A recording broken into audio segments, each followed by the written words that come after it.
High students, target 89 এর mock test বা suggestion থেকে প্রশ্ন কমন আসবেই, তা তোমরা অলরেডি জেনে গেছো।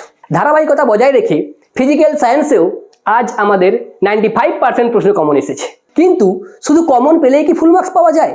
আমি জানি তোমাদের অনেকেরই প্রশ্ন দেখে সহজ মনে হলেও স্ট্যান্ডার্ড অ্যান্সার লেখার সময় অনেক সমস্যায় পড়ো, আর সেখানেই জানা প্রশ্নের উত্তর টু দ্য পয়েন্ট না হওয়ার জন্য নাম্বার কমে হয়ে যায় 70 কিংবা 80% নাম্বার। এর জন্য প্রয়োজন ক্লাস 6 থেকে স্ট্রং ভিত এবং বারবার পরীক্ষার মাধ্যমে নিজেকে প্রস্তুত করা। যেমন ধরো লাইট, আলো চ্যাপ্টার, এর শুরু ক্লাস 7 থেকে, তারপর ক্লাস 8 এবং ক্লাস 10, এবং তোমরা প্রত্যেকেই জানো মাধ্যমিকে সব থেকে বেশি নাম্বার আসে এই আলো চ্যাপ্টার থেকে।